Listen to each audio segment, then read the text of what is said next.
Um grave acidente envolvendo um ônibus e um caminhão terminou com a morte de um motorista hoje pela manhã na rodovia Washington Luiz, em Santa Gertrudes. A frente do ônibus ficou destruída com a força da batida. O motorista ficou preso nas ferragens. Ele chegou a ser socorrido para a Santa Casa de Rio Claro, mas não resistiu. De acordo com a polícia rodoviária, o acidente aconteceu por volta das 5 horas da manhã.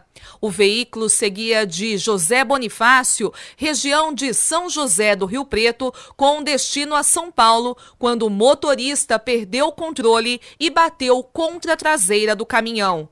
O caminhoneiro nada sofreu. Eu parei aqui no Parque da Fontanela, como de costume a gente vem parar ali para dormir quando dá o sono. Eu parei para dormir às 11 horas da noite, levantei às 4h30, dei partir no caminhão, saí na pista, via subido nos 30, 40 por hora, que aqui é uma subida, não tem jeito de andar mais ligeiro. Quando eu senti o impacto, até pensei que tinha desengatado a carreta.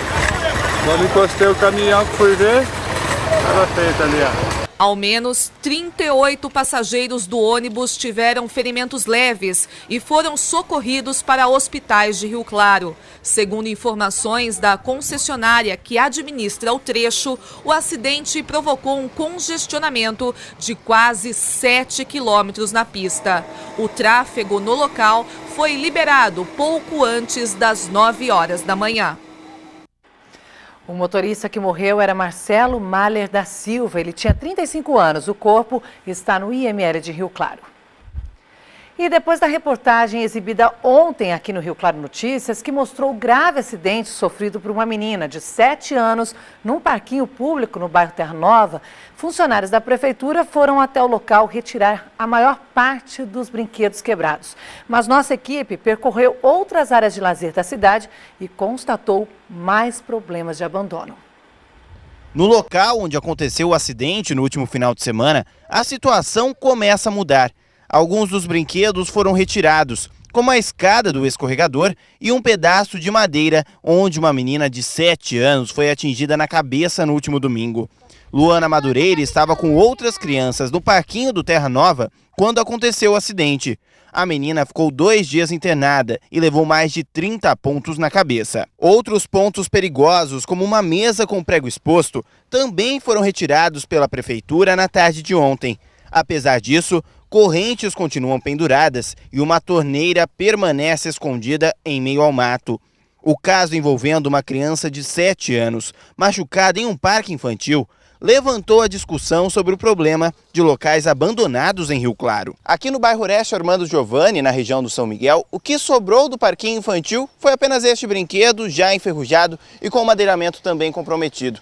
Antigamente a situação era diferente. Vários brinquedos ficavam instalados aqui no local e a população conseguia utilizar a praça. A área onde ficavam os brinquedos hoje dá espaço para mato, lixo e até mesmo uma baia utilizada para a criação de cavalos. Antes tinha um parquinho, brinquedo para as crianças, mas depois que destruíram, nunca mais arrumaram nada. Tinha aquele gira-gira, tinha as balancinhas, né? Tudo, acabou tudo, destruiu tudo, ninguém faz mais nada.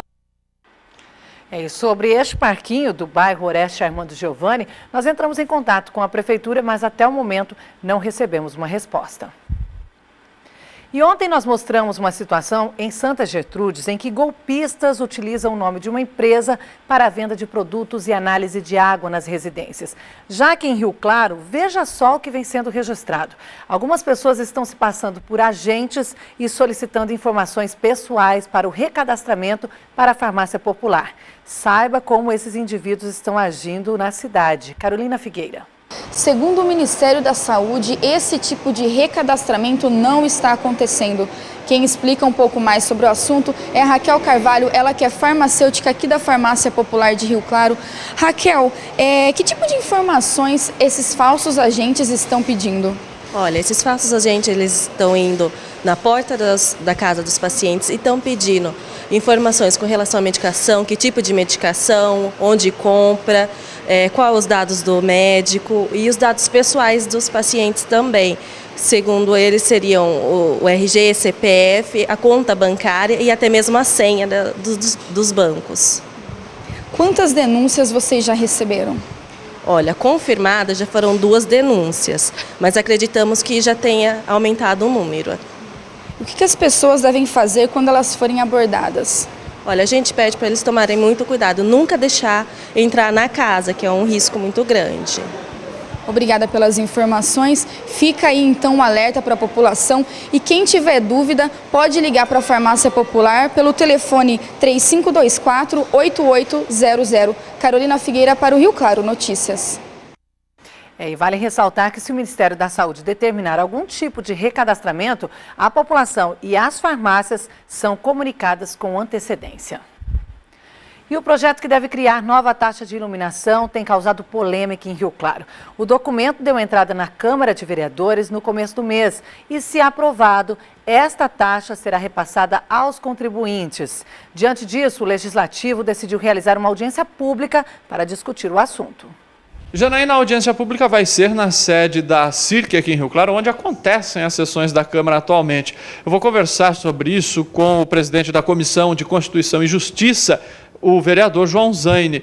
Vereador, o que vai ser tratado exatamente nessa audiência pública? O que é que vai ser discutido com a população? É uma questão bastante polêmica, indigesta, né?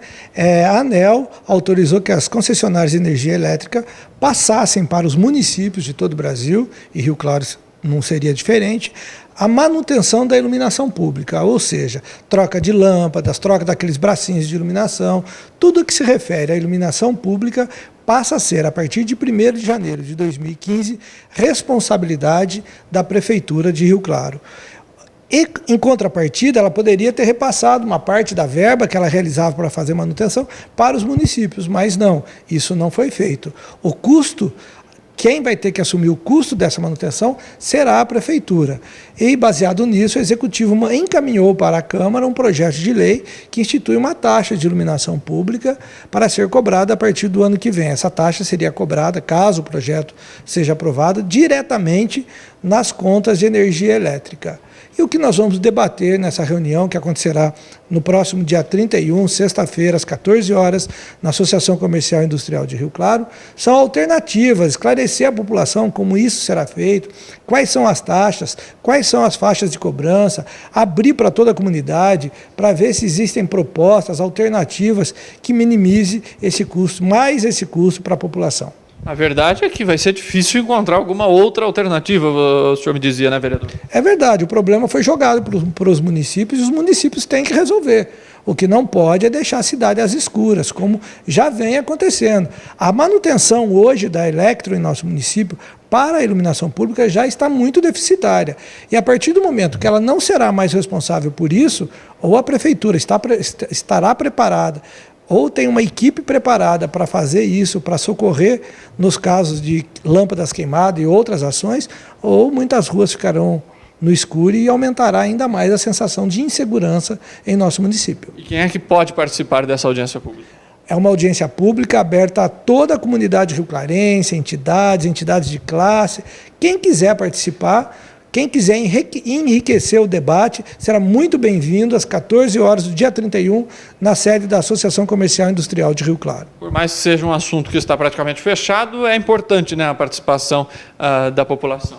Não está fechado. Foi encaminhado um projeto de lei para a Câmara e ele terá que ser discutido e a Câmara pode emendar, pode colocar alternativas, enriquecer, melhorar esse projeto. Por isso é importante a participação da comunidade. Muito obrigado, vereador. Então, essa audiência pública na próxima sexta-feira, dia 31 de outubro, na sede da CIRC, Associação Comercial, que fica na Rua 3, no centro aqui de Rio Claro, a partir das 2 da tarde. Rafael Pierobon, para o Rio Claro Notícias. E mudando de assunto, a movimentação nos cemitérios já deve começar a partir de amanhã. Veja o horário de funcionamento e as regras que devem ser seguidas em Rio Claro. A limpeza dos túmulos só pode ser feita até hoje para não atrapalhar a circulação dos visitantes, que deve começar já nesta sexta-feira. Até domingo, são esperadas aproximadamente 40 mil pessoas no cemitério municipal. Para facilitar a visitação, todos os portões permanecerão abertos no sábado e no domingo, das 7 da manhã às 6 horas da tarde. 7 missas serão celebradas entre 7h30 e 5 horas. A principal orientação para quem costuma colocar flores sobre os túmulos é que se retire a embalagem para evitar acúmulo de água, o que ajuda a evitar o surgimento de larvas do mosquito da dengue. Para os comerciantes que trabalham do lado de fora dos cemitérios, as inscrições podem ser feitas até amanhã no Atende Fácil, que fica na Avenida 2, entre ruas 3 e 4. O valor da taxa é de R$ 188,40. As barracas só podem ser montadas dia 1º, depois das 6 horas da tarde. Mais informações também podem ser obtidas pelo telefone 3522-1908.